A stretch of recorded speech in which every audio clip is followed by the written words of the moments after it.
Parti, tuto. On va t'en bouffer du tuto. Tuto. Tuto. Tuto. Tuto. Comment refaire son cylindre piston en fonte? Bon, c'est une pièce qu'on m'a donnée, je répète, parce que j'ai fait une vidéo avant.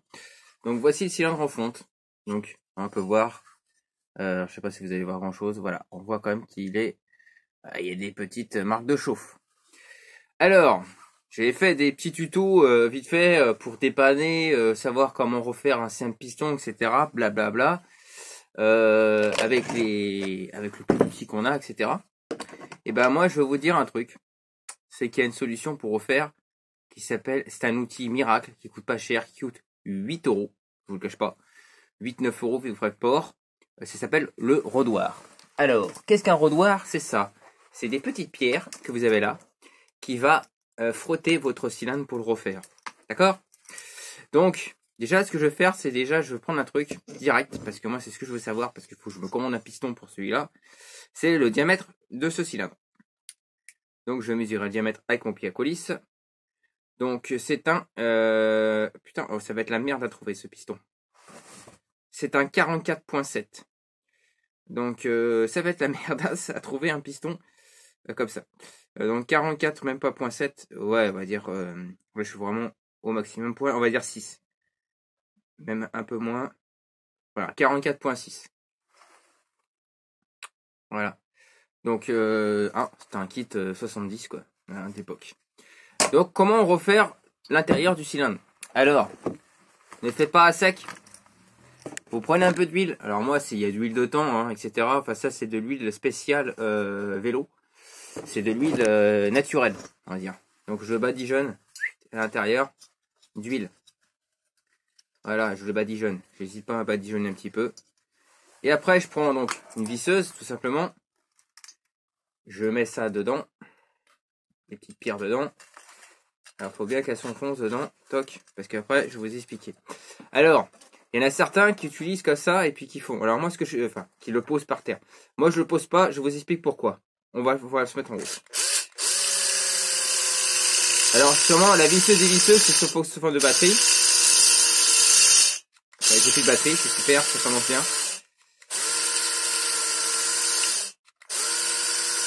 Ça c'est pas plus mal d'ailleurs. Vous voyez que je vais le mieux c'est de le faire en continu parce que là c'est pas bon. Bon, plus de batterie. Mais déjà, bon, je vous fais voir déjà ce que ça donne. Vous voyez déjà que le rendu est quand même beaucoup plus sympatoche. Hein. Et on va faire ça tout le long. Mais en fait je vais faire ça vraiment hop, de chaque retour. Alors, je ne conseille pas de le faire avec une vraie perceuse. Pourquoi je ne vous conseille pas? Parce qu'une vraie perceuse, ça que ça tourne, c'est un sacré débit. Donc moi, je conseille plus de faire ça avec une visseuse et visseuse. Bon là, la batterie, elle est un peu faiblarde. Le problème, c'est que l'autre aussi est en charge. Donc bah, tant pis, moi qui voulais faire une vidéo, voilà, tranquillou, et vous le faire voir, et ben, ça sera pour la prochaine fois. Bon, enfin bon, vous avez déjà vu la base. Et après, en fait, ce qu'il faut faire attention quand vous allez faire ce coup de rodoir, c'est que vous avez des effets de surbrillance. Donc les effets de surbrillance, ça va apparaître surtout aux côtés des transferts. Donc ça, c'est no panique. Pour la finition, ce que vous faites, vous passez un petit peu de papier de verre à l'intérieur. Ça permettra de finir votre cylindre. Mais le rodoir, franchement, c'est l'outil magique pour faire les cylindres. C'est vraiment génial. Voilà, c'est une très bonne invention d'avoir fait ça. Et je peux vous garantir que j'en ai sauvé plus d'un. Pareil, ma technique de poncer les pistons, c'est la même chose. Alors même si vous avez des pistons qui ont une petite trace de chauffe, etc., vous pouvez le faire. Hein. Vous prenez, voilà, on va prendre un exemple d'un piston de 50 à boîte. Vous voyez, ici, on a une légère petite marque, une marque dessus. Vous allez prendre du papier de verre. Si je crois que je l'ai posé par là. Boum. Et là, hop, je vais vous chercher. Toc. Alors moi, je prends celui-là. Alors c'est à base de, c'est tout rond. Hein. C'est le gros avantage, c'est que vous voyez, hop, ça se vend comme ça.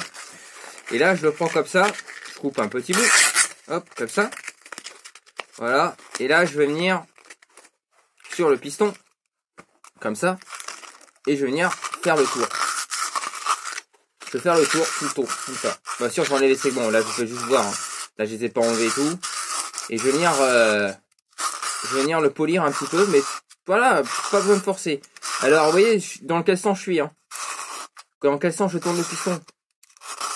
Il faut pas le tourner de ce sens-là. Pourquoi si vous tournez de ce sens-là, qu'est-ce qui va se passer?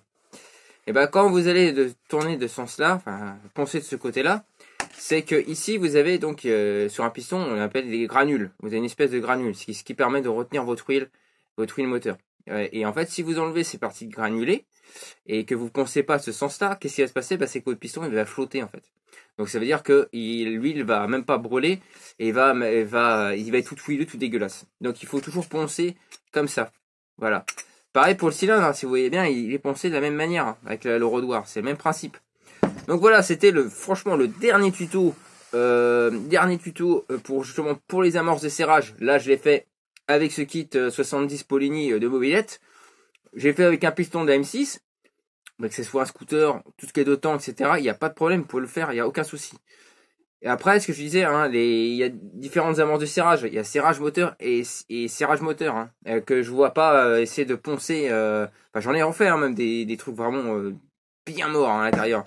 Mais je vous cache pas que il va falloir changer. Alors, pareil, hein, quand on rabote de trop, qu'est-ce qui se passe? Il va falloir changer la taille de votre piston. Donc là, vous voyez, par exemple, là, j'ai mesuré avant. Mais après, vous avez des pistons de différents diamètres. Donc, on l'appelle différents diamètres. Donc, vous avez ce qu'on appelle des lettres. Donc, vous avez la lettre A. Donc, c'est le lettre d'origine, entre guillemets, hein, si vous voulez, de la cote d'origine. Après, la lettre B, ça veut dire que vous allez légèrement un peu frotter. Donc, ça va forcément légèrement impacter sur le truc. Et je crois jusqu'à la lettre... je crois qu'on a la A, B, C, D. Je crois jusqu'à la lettre E. Mais je suis pas sûr, hein, c'est à 100%. Mais il y a... Voilà, plus vous allez monter, plus vous allez avoir des cotes différentes. Et donc, bon, après, ça dépend ce qu'on fait. Après, si vous voulez vraiment rentrer dans un délire de refaire un cylindre, il y a des sociétés qui refont, hein, surtout dans bien sûr les cylindres aluminium qui sont traités par la Nicasil.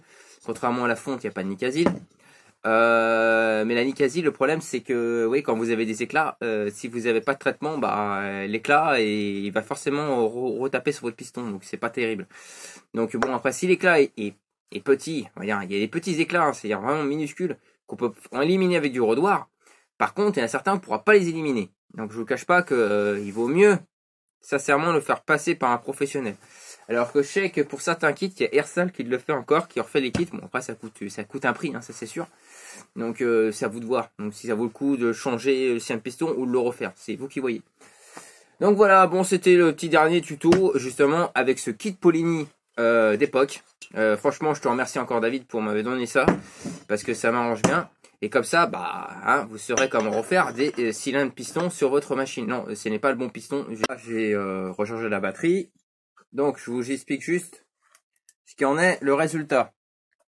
Vous voyez, il y a quand même une sacrée amélioration, hein, quand on passe à coup de rodoir. Hein. Ah, je vous fais bien voir. Hein. Regardez. On va même mettre la lumière là, par ici. Regardez. C'est tout clean. Hein. Faut y aller, hein, c'est clean. Hop. Vous voyez, comme quoi que la technique du rodoir, il y a pas photo, hein, c'est vraiment fabuleux, quoi. C'est encore là, vous voyez, je dois repasser encore un petit coup. Non, c'est un peu de poussière, j'ai rien dit. Et toujours, bon, après, bien nettoyer, un poussière, hein, passer un coup de soufflette, etc. Ça, je vous le répète, hein, c'est tout con, hein, parce que vous avez la limaille, hein, il faut l'enlever. Hein. Mais là, voilà, il est reparti comme 40, celui-là. Le petit kit Polini. Toi, je vais te monter quelque part, je pense.